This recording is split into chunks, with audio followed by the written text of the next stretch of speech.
Monthly update for the month of October, folks. November has started. We are underway in the Autumn Nations series with Scotland and Fiji, All Blacks and England having played in week one. A whole bunch more teams are going to get underway for week two. But let's have a look back at the month that was. Some stats and some thanks. A bit of news about the All Blacks injury woes going into the Ireland game. Joe Marler deciding to hang up the boots again. And a bit of speculation about Duhan van der Merwe heading back to South Africa. But first, the stats and the thanks. The stats, popular stuff in the month that was. World Rugby rankings.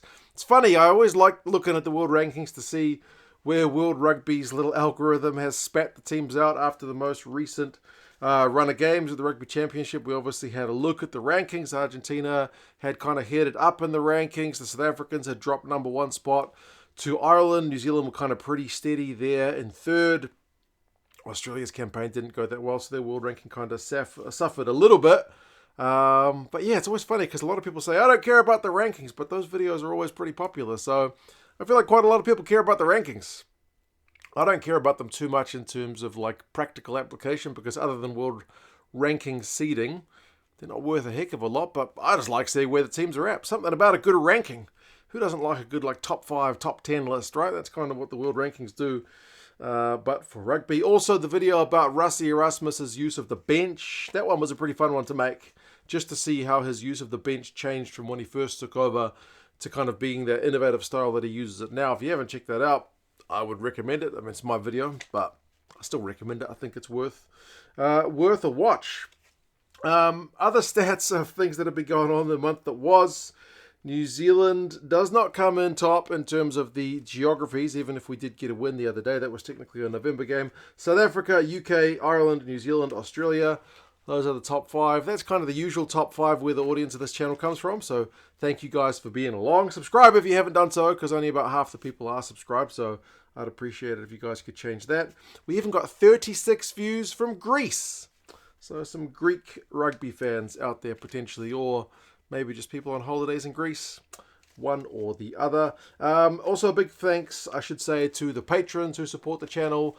Every month, I will scroll their names here in a list of kind of glory. Thank you guys for supporting the channel. It helps keep the lights on here at 2 cents. Incorporated? No, we're not incorporated. We're just a YouTube channel.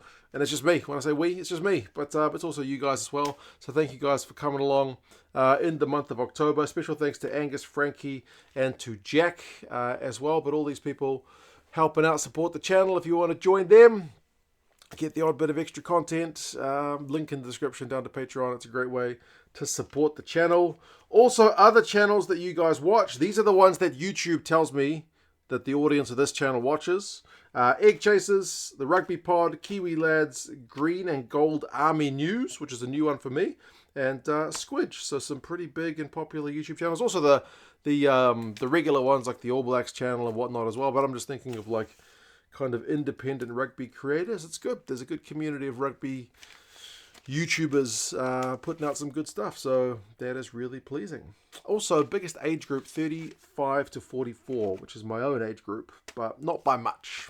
The age groups either side of it were not too far away. Rugby news: Beaudy Barrett is out, Codie Taylor is out. That has not done our chances of getting a win over Ireland any favours, because you feel like both those guys would have been surefire guys to start if they were fit.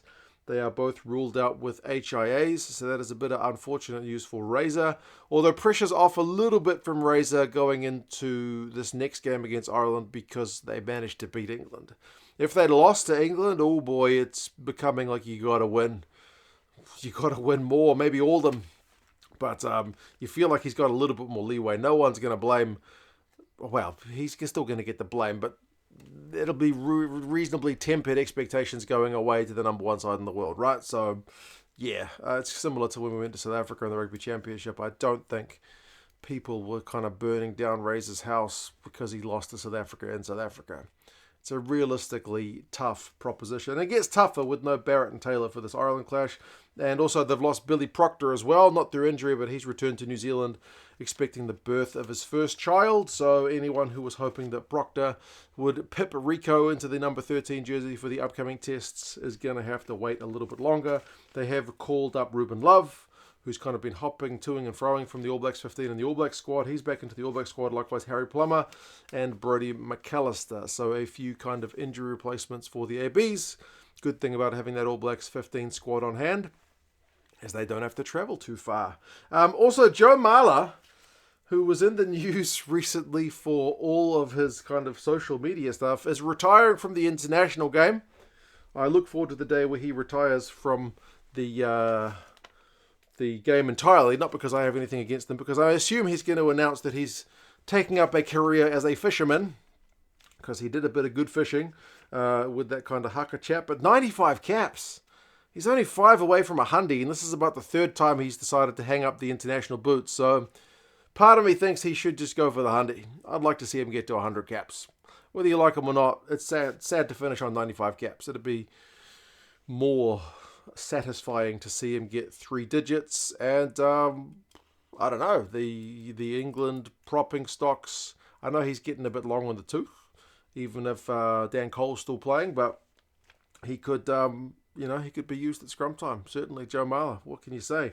So we will see how much longer he goes with his career. I assume he's going to, once he hangs up the boots entirely, go into some kind of punditry social media gig, because he has got a different personality from the standard, the stock standard rugby player who gives stock standard answers to all the questions. So he's a bit of something different, whether you love him or hate him. The fact that he's different makes him divisive. Some people genuinely can't stand him. Some people think he's hilarious. I don't mind him.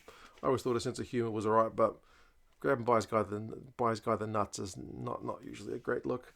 And also Duhan van der Merwe. He's been in the news. Scored a try against Fiji the other day. Remember, he kind of made the news when he first left Edinburgh after not long being Scottish qualified. He got a contract at Worcester, big money contract with them. Then they went bust in the Premiership, so he headed back to Scotland to play for Edinburgh. But apparently his contract is not too far from being up. He's been speculated to return to South Africa, but the Stormers, who were the team linked with him, have basically said no. That's not what we are doing, so it seems like that might be just a bit more speculation. I would say top 14 seems maybe most likely. Who knows, could even head to Japan. Whoever's going to get him at 29 is going to have to pay a pretty penny for his services, because in terms of just reputation and try scoring rate and whatnot, he's one of the bigger names in world rugby, so could potentially put a few bums on seats for whichever team signs him and hopefully get some tries for them. But surely he will be leaving at the end of the season for someone that's going to chuck on some cash. But anyway, you guys let us know your thoughts. Where would you like to see him sign? You guys let us know your thoughts on the month of October. Were there any other kind of standout events that got you really going? We look forward to a bunch of games this coming weekend as the international test window opens proper, and there is a bunch of test match rugby on. It is a great time to be a fan. Not so great for my sleep schedule, but it'll be worth it. You guys take care. As I said, subscribe to the channel if you haven't done so already. And I'll talk to you guys again soon. See you later.